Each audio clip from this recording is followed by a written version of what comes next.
찬양을 통해서 이들의 삶을 변화시켜 주시옵소서. 우리가 드리는 찬양이 이제는 우리의 입술로만 드리는 찬양이 아니라 정말 우리의 삶으로 드리는 찬양이 되어 하나님께서 기뻐하시는 찬양 성가대, 또 하나님 사람들도 기뻐하시는 성가대로 세워 주시옵소서. 살아계신 예수님의 이름으로 기도합니다. 아멘. 오늘 9번째 시간입니다. 제가 위에 거 읽으면 가로 하나 있는 거 여러분이 읽어주시면 돼요. 나는 하나님께서 기뻐하시는 자녀인가? 시작. 뭐 하는 사람요? 나를 부인하는 사람. 오늘 9번째 시간 갖도록 하겠습니다. 자, 앞뒤 좌우로 인사합니다. 나는 아무것도 아닙니다. 시작.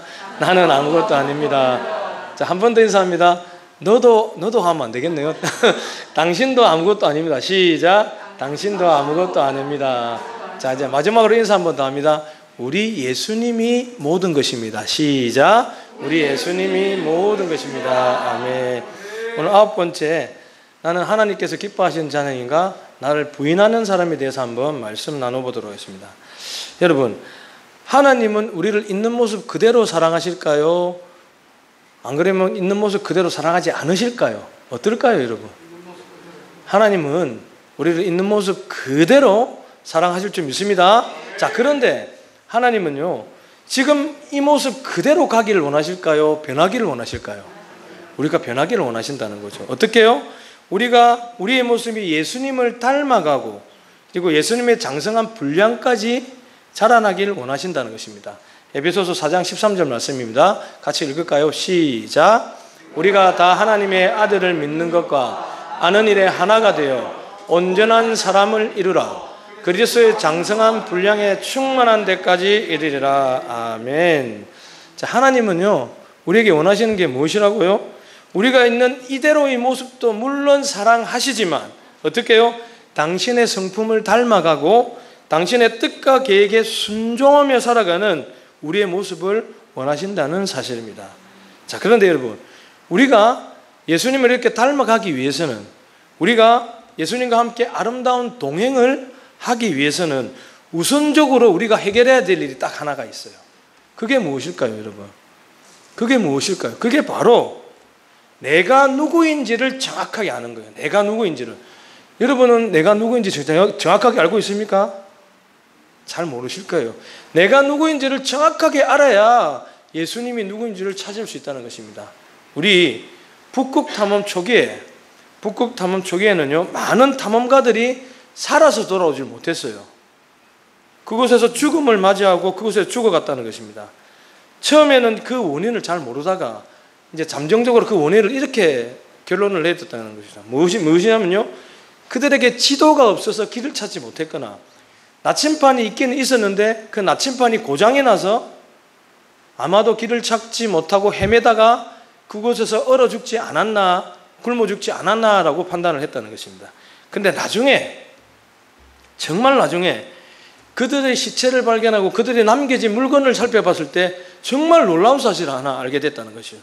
뭐냐면요, 그들이 남겨진 물건 안에는요, 고장나지 않은 나침반도 있었고요, 길을 제대로 찾을 수 있는 지도까지도 다 있었다는 것입니다. 자, 그럼 여러분, 왜 이들이 길을 찾지 못해서 죽었을까요? 왜 이들이 이렇게 죽어갔을까요? 곧이어 이들이 죽어갔던 원인이 밝혀졌는데요, 그것은 놀랍게도 지도와 나침반이 있었음에도 불구하고 그들은 같은 곳을 계속 뱅뱅 원을 돌다가 결국엔 추위와 배고픔 속에서 죽어갔다는 것입니다. 왜일까요, 여러분? 왜일까요? 비록 그들에게는요, 길과 방향을 정확하게 찾을 수 있는 지도와 나침반이 있었음에도 불구하고 왜 한 곳만 계속 맴돌다가 추위와 배고픔 속에서 죽어갔을까요? 그 이유는요, 자기가 서 있는 곳이 어디인지 몰랐기 때문이에요. 내가 지금 서 있는 이곳을 알지 못했기 때문에 아무리 나침반이 있어도 그걸 가지고 방향을 찾지 못했고 아무리 지도가 있어도 길을 찾지 못했다는 거예요. 여러분, 지금 우리가 이렇게 살고 있어요. 내가 누구인지 제대로 모른 채 고난과 핍박과 시련이 오면 넘어질 수밖에 없어요. 왜? 내가 누구인지 모르니까. 고난과 핍박과 시련이 오면요, 넘어진 그 자리에서 일어설 줄 모른다는 거예요. 이 자그마한 병균 덩어리 하나인 코로나를 통해서 교회들이 얼마나 정체성을 잃어갑니까? 여러분, 예배당의 정체성은 무엇이죠? 예배당은 왜 필요한 것이죠? 예배하라고 필요한 것이에요. 교회는 왜 필요하죠? 예배 드리라고 교회가 필요한 거예요. 그런데 이 코로나란 이것 때문에 예배당이 문을 닫고 정체성을 잃어버리고 성도들이 자기 마음대로 사는 거예요. 이게 바로 내가 누구인지 모르니까 방황하며 사는 우리의 모습인 것입니다. 사랑하는 여러분, 우리는요, 머나먼 화성까지도 탐험할 수 있는 지금 실력과 사실은 능력을 가지고 있어요. 저 화성까지도 탐험할 수 있는 실력이 있는데 정작 나 자신은 누군지 모르는 거예요. 저 광활한 우주와 세상 밖을 탐험할 만큼 똑똑하지만 정작 나 자신은 누구인지 몰라서 아는 것이 거의 없는 바보 같은 생활을 하고 있는 거예요. 나는 누구일까요? 여러분은 누구라고 생각하십니까? 내 생각, 내 느낌, 내 의지가 나일까요? 아니면 내가 가진 것, 나의 직업, 나의 꿈, 나의 비전이 나일까요?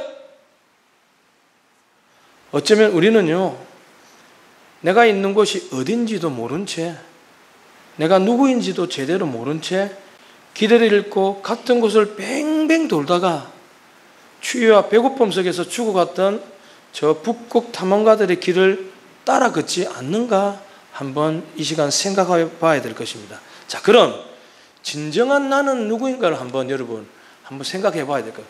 진정한 나는 누구입니까? 나의 실체는 무엇이죠? 거의 대부분의 사람들이 여러분 직장을 얻기 위해서 이력서를 써봤을 거예요.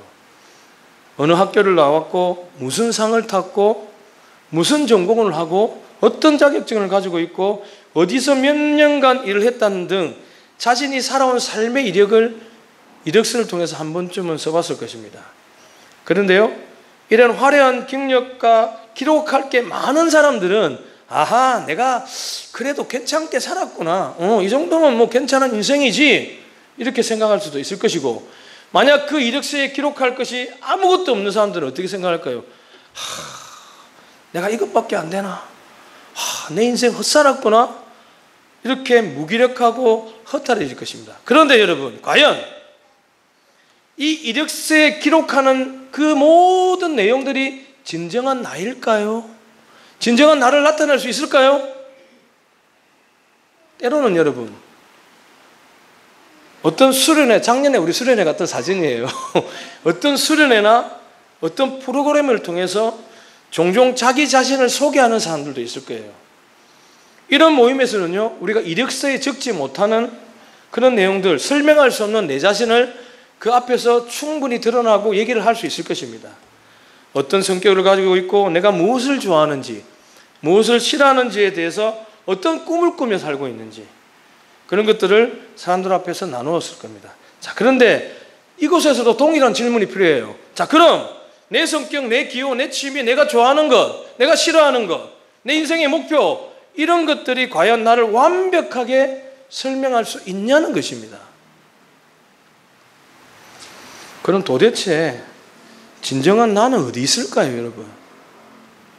내가 알고 있었던 나는 진정한 내가 아니었던 것일까요? 그럼 나는 나를 어떻게 찾아야 될까요? 세상에 갓 태어난 아이들은요, 자신과, 우리 시온이 다운이 사진이에요. 다른 사람 사진 가져오기 그래서 우리 시온이 다운이 사진 가져왔어요.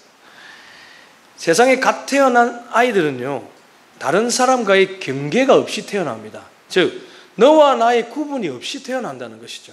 근데 이 아이들이 점점 자라나면서 이제 너와 나 사이에 경계를 만들어 버립니다. 그리고 성인이 되어서는요, 너와 나 사이에 울타리를 더 높게 쌓아버리는 거예요. 더 높게. 그리고 두텁게 쌓아가면서 자신만의 세계를 만들어 간다는 것입니다. 그런데요, 여러분, 이런 자신만의 세계, 자신만의 구축한 이 세계가 한꺼번에 무너질 때가 있어요. 그때가 언제인 줄 아세요? 그때가 이성과의 사랑에 빠질 때예요. 우리 동진이가 연주하고 사랑에 빠지고 난 후에는요, 니께 내게 없잖아, 그죠? 여러분, 니께 내게 없어요.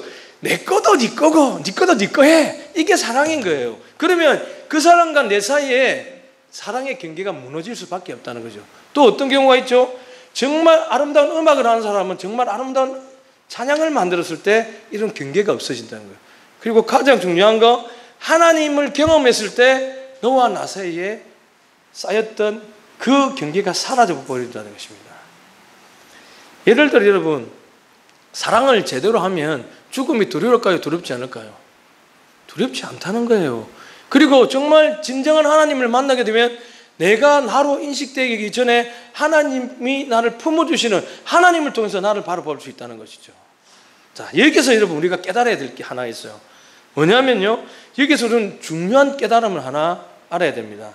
바로 너와 나 사이에 경계가 사라진 사람과 너와 나 사이에 경계를 높이 쌓은 사람을 한번 비교해 봐야 된다는 것이죠. 어떤 사람이 더 행복할까요? 어떤 사람이 진정한 자신을 회복하려고 노력할까요? 너와 나 사이에 경계가 사라진 사람이 훨씬 더 행복한 거예요. 그리고 그 사람이 정말 진정한 자아를 찾아갈 수 있는 기회가 부여된다는 것입니다. 사실 나라고 하는 것은요, 언제 필요하냐면 이거예요, 여러분.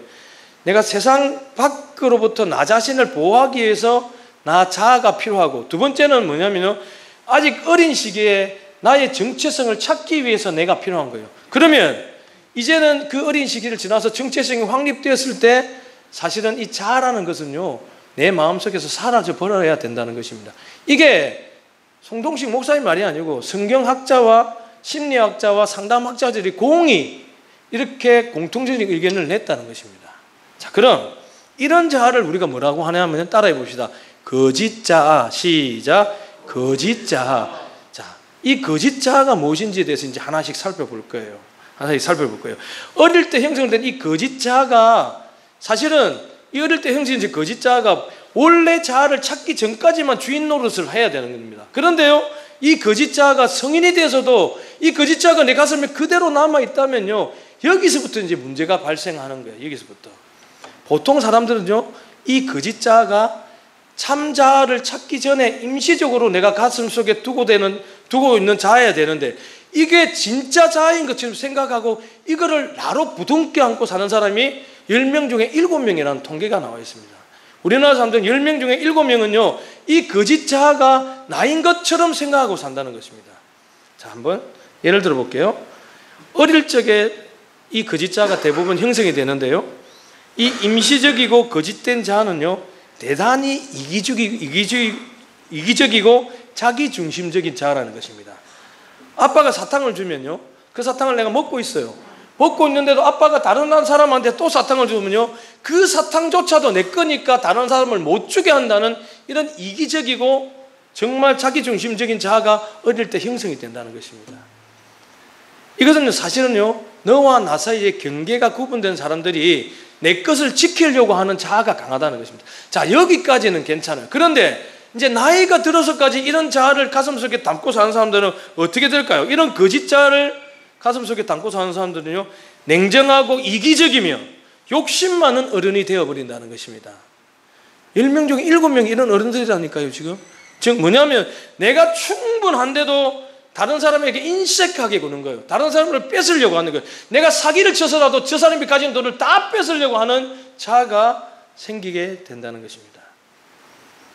이렇게 아직까지도 어릴 적에 형성되었던 자아의식으로 다른 사람을 판단하고 세상을 바라보고 삶을 운영해 나간다면요, 어느 날 내가 가지고 있던 이 자아를 침범하는 사람이 생기게 될 수 있습니다. 즉, 나는 이렇게 지금까지 이기적이고 나만을 위해서 살았는데 어느 날 나의 세계, 나만의 형성했던 세계를 흔들어버리는 사람이 나타나요. 참 어떻게 될까요? 그러면 싸울 수밖에 없는 거예요.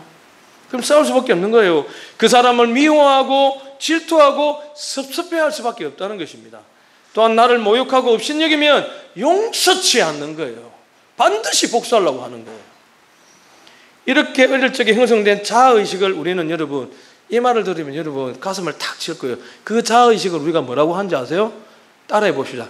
자존심. 시작. 자존심. 여러분, 이 자존심은 버려야 될 것입니까? 내가 꿈켜자고 나인 것처럼 살아야 될 것입니까? 세상 사람들은요, 이 자존심을 지키면서 살아야하고 얘기를 합니다. 그런데 성경에서는요, 오늘 말씀처럼 십자가를 지고 나를 부인하라는 것은요, 뭘 버려라는 얘기는 이 자존심을 버려라는 얘기입니다. 이 자존심을. 우리는 이 자존심이라는 명목 아래 모든 거품 같은 것을 지키며 살려고 하는 거예요. 그게 우리의 잘못된 삶인 겁니다. 또한 대부분의 사람들은요, 이렇게 거짓 자아로 인해서 만들어진 내 생각, 내 감정, 내 경험, 그것이 나라고 붙들고 살고 있는 거예요. 예를 들어 그거예요. 제가 제일 좋아하는 팥칼국수입니다. 팥칼국수. 저희 아내가 만들 줄 몰라서 한 번씩 사 먹으러 가는데요, 팥칼국수 정말 맛있어요. 자, 그런데 나는 팥칼국수에 소금을 넣어서 먹는다는 사람 손 들어. 소금. 예. 그렇죠. 있죠. 소금 네 분이 계시죠. 나는 설탕을 넣어서 먹는 사람들 손 들어보세요. 자, 설탕이 더 많네요. 자, 팥칼국수에 소금을 넣는 게 정답입니까? 설탕을 넣는 게 정답입니까? 자, 그런데 사람들은 절인 배추가 좋냐, 절인 배추가 생배추가 좋냐를 가지고 싸우는 거예요. 태양초 고춧가루가 좋냐, 시장에서 파는 고춧가루가 좋냐가 그거 가지고 싸우는 거예요. 이게 우리의 모습인 거예요. 조금 전까지 우리의 모습이었다니까. 이게 뭐가 중요합니까, 여러분? 고춧가루가 중요해요? 팥칼국수에 소금 넣는 게 중요해요? 설탕 넣는 게 중요해요?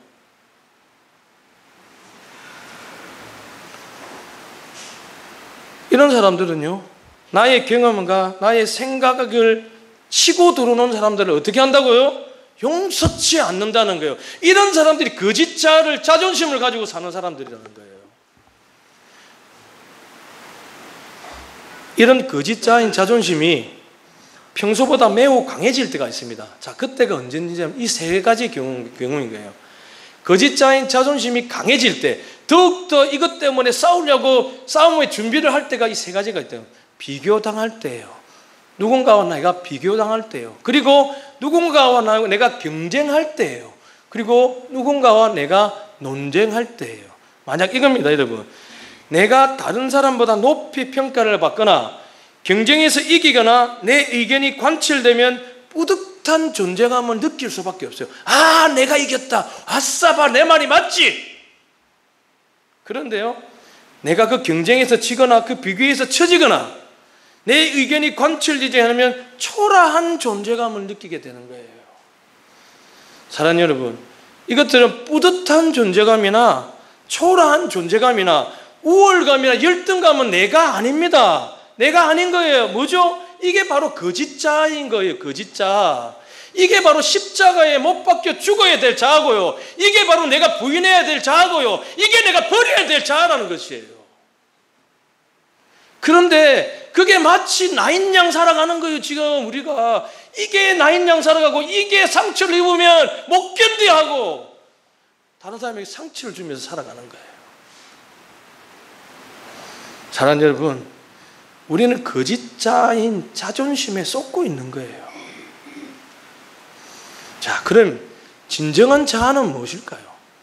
진정한 나를 한번 찾아봅시다, 여러분. 그렇다면 그동안 나라고 잘못 알고 있었던 이 왜곡된 거짓 자아를 어떻게 해야 될까요, 여러분? 어떻게 해야 될까요, 도대체? 출애굽기 3장 5절 말씀입니다. 같이 읽습니다. 시작.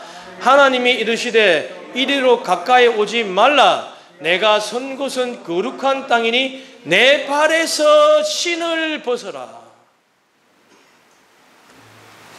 이 장면은요, 이스라엘 백성들을 애굽에서 구출해서 하나님이 약속한 젖과 꿀이 흐르는 가나안 땅으로 데려가기 위한 하나의 지도자를 세웁니다. 그 지도자가 누구였죠? 바로 모세라는 것이었습니다. 그런데 모세가 하나님이 주신 이 사명을 감당하기 전에 모세가 먼저 버려야 될 게 있었어요. 그게 무엇일까요? 자기의 거짓된 자아라는 것이었어요. 내 생각, 나의 이력, 나의 경험, 나의 의지, 나의 거짓된 자아를 우선 버리면 그때 하나님께서 내가 너에게 내 사명을 맡겨주겠다는 말이 바로 내 발에서 신을 벗어라는 얘기였어요. 자, 모세의 삶을 한번 생각해 봅시다. 모세는요, 하나님을 위해서 산다고 생각한 사람이었어요. 그렇기 때문에 자기의 백성을 괴롭힌 애굽 사람을 어떻게 했죠? 쳐 죽여버렸어요. 그리고 살인자가 되어버렸어요. 그리고 하나님의 뜻을 세우기 위해서 자기가 애굽 왕자라는 그 지위를 이용해서 많은 일을 했다는 것이죠. 그런데 하나님은 그걸 기뻐하셨다? 기뻐하지 않으셨다? 기뻐하지 않으셨다는 사실. 하나님은 내가 너에게 사명을 맡길 텐데 내 생각, 내 경험, 내가 가지고 있는 모든 것을 이제 내려놓으라는 거예요. 그리고 나서 내가 너에게 맡기는 사명을 감당해라는 것입니다. 그리고 내 발에서 신을 벗어라는 소리는요, 그때 팔레스타인 지역에 있는 모든 사람들 중에서 신발을 신고 있지 않았던 부류의 사람들이 누구였을까요? 바로 노예였어요. 노예만 신발을 신지 않았다는 거죠. 자, 이 말은 뭡니까? 이제 너 내 노예가 돼. 내가 시키는 대로만 해. 성경 말씀대로 내가 계획한 대로 살아. 이게 바로 우리의 정체성이에요, 여러분. 그런데 우리는 하나님을 믿는다고 하면서도 성경은 한자도 안 봐요.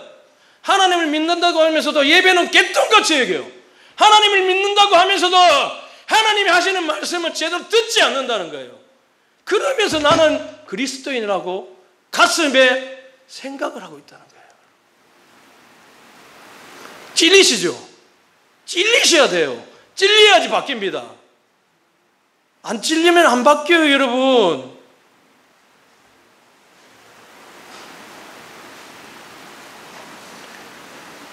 그래서 예수님 우리에게 이렇게 말씀하신 거예요.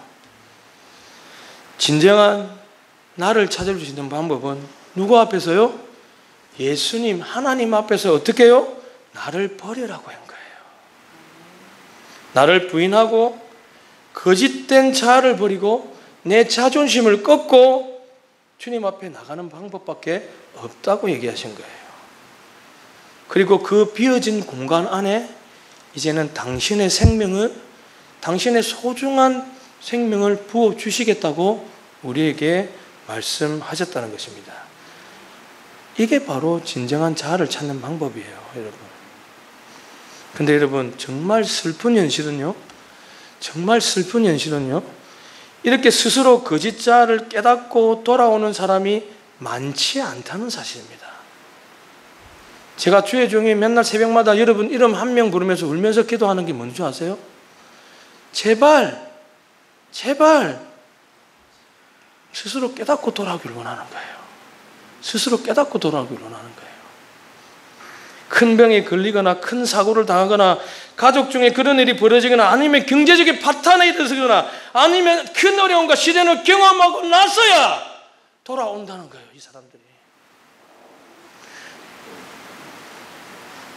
그리고 그런 일이 겪고 나면요, 그대여 내 자신을 버리게 되는 거예요. 거짓된 자아를 버리고 이제는 거짓된 자아를 부인하고 버리고 내 신을 벗고 주님 앞에 돌아온다는 사실입니다. 사는 여러분, 이런 엄청난 고통과 시련을 겪기 전에 스스로 진정한 자아를 찾을 수 있는 방법을 그래서 하나님이 우리에게 가르쳐 주셔요. 너희가 그 시련과 고난과 그 어려운 것들을 겪기 전에 우리가 이제 너희가 스스로 너희의 진정한 자아를 찾는 방법을 가르쳐 줄게 하고 하신 말씀이 오늘 본문 말씀인 거예요. 자, 다시 한번 읽어봅니다. 시작.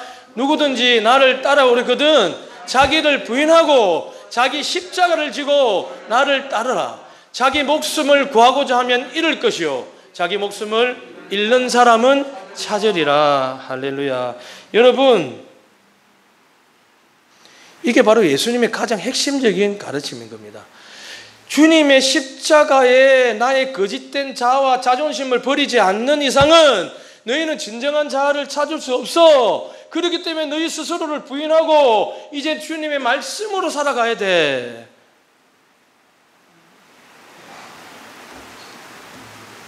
자기 목숨을 구하고자 하는 사람은 잃을 것이요 자기 목숨을 잃는다는 찾을 것이다. 예수님은요, 우리들이 이런 거짓된 자아를 진정한 자기 목숨보다 소중하게 붙들고 사는 그런 어리석은 사람인 줄 알고 계셨다는 거예요. 그 사실을 알고 계셨다는 거예요. 그래서 거짓 자인 자기 목숨을 버리는 사람이 진짜 자아를 찾아갈 것이라고 말씀하셨다는 사실입니다. 여러분, 진정한 나를 찾고 싶습니까? 한번 물어볼게요. 왜 이렇게 기가 다 죽었어요? 진정한 나를 찾고 싶습니까? 진정한 나를 찾으려면 어떻게 해야 된다고요? 거짓 자아를 부인하고 죽이고 십자가에 못 박아야 된다고 얘기를 하고 있습니다. 사랑하는 여러분, 보물은요 어디에 담겨 있죠? 질그릇에 담겨 있어요. 그리고 향유는 어디에 담겨 있죠? 옥합에 담겨 있습니다. 그리고 알맹이는 어디에 쌓여 있죠? 껍질에 쌓이는 것입니다. 자, 질그릇이 부서져야만 보물이 드러나는 거예요. 여러분이 거짓된 자아가 부서져야만 정말 내 안에 예수님의 생명의 구원이 드러나는 것이고요. 이 향유 옥합이 담긴 그릇이 깨져야만 향유 옥합이 아름다운 향기, 정말 향기로운 향기를 퍼져낼 수 있다는 것입니다. 그리고 껍데기를 벗겨야만 그 알맹이를 먹을 수 있는 거예요, 여러분. 그러므로 우리는요, 진정한 자아를 찾고 성숙한 존재로 살아가려고 하면요, 질그릇을 부수고 이제는 옥합을 깨트리고 껍질을 벗겨야 하는 것일 줄 믿습니다. 이렇게 자기를 부인하는 것, 십자가를 지는 길, 이게 바로 진정한 자아를 찾는 길이에요. 말씀 맺겠습니다. 사랑하는 여러분, 사람이 성장하고 성숙해 간다는 것은요, 그동안 우리가 높이 쌓았던 자아의 울타리를 점점 낮추는 거예요. 그리고 결국에는요, 너와 나의 경계선을 사라져버리게 만드는 거예요. 여러분, 내가 사랑하는 사람을 사랑하듯이요, 이 세상 모든 사람들을 사랑해 보십시오. 내가 사랑하는 내 애인, 내가 사랑하는 우리 자녀와 같이 지금 내 지체들을 한번 사랑해 보십시오. 그리고 밖에 소외되고 어려운 이웃들을 내 자식처럼 사랑해 보십시오. 그러면요, 이 세상은 바뀔 수밖에 없어요. 예수님은요, 모든 크리스찬들이 이렇게 되기를 원하신다는 거예요. 너와 나의 경계를 허물고 나의 것을 들여 섬길 수 있는 사람, 이게 진정한 크리스찬이고, 이게 진정 나를 부인하고 나의 십자가를 지는 사람일 줄 믿습니다. 저는 우리 소풍관의 식구들이 모두가 그런 사람이 되기를 원한다는 것입니다. 인생을 살면서 여러분, 내가 내려놓을 수밖에 없는 수많은 일들을 겪습니다. 고난이나 실패나 삶의 온갖 어려움들을 겪습니다. 우리는 그것을 겪을 때마다요, 내 것을 내려놓을 수밖에 없음을 이미 경험했을 것입니다. 자, 여러분, 이제 우리에게 시련이나 고난이나 어려움이 올 때 어린아이처럼요, 도망가지 마시고 이제 어떻게 해야 될까요? 바로 그 가운데서 나를 죽이고 나를 부인하고 나의 십자가를 지는 과정으로 삼는다면 20년간 에스라는 거짓된 자로 살았던 야곱이 하나님께서 이스라엘의 이름을 주셨듯이 진정한 자아를 찾을 것입니다. 그리고 예수님을 핍박하고 제자들을 죽였던 사도 바울이 진정한 복음 전도자였던 바울로 회복시켜줬던 그 하나님이 이제는 여러분의 진정한 자아를 찾아줄 것입니다. 사랑하는 여러분, 이제 깨트리십시오. 여러분의 껍질인 거짓된 자아를 깨트리십시오. 그리고 그 안에 있는 진정한 하나님의 열매를 맺기 바랍니다. 이것이 여러분을 향한 하나님의 귀한 은혜인 것입니다. 사랑하는 여러분, 이제 하나님 뜻대로 살아내는 진정한 그리스도인이 되어서요, 이 땅에서의 멋진 소풍을 마치시고 그리고 하나님 품에 안겼을 때 착하고 충성된 종이라는 소리를 듣는 여러분 모두가 되시길 예수님의 이름으로 축원합니다. 우리 함께 이 시간 기도하길 원합니다. 하나님, 이제는 진짜 나의 목숨인 것처럼 알았던 거짓 자아와 자존심을 주님의 십자가 앞에 못 박길 원합니다. 나를 부인하기를 원합니다. 질그릇에 담겨있는 온전한 주님의 보물을 찾고 하나님 앞에 귀하게 은혜로 살아가는 주님에게 백성들 되게 하여 주시옵소서. 주님, 우리를 통해서 역사하여 주시옵소서. 주님 이름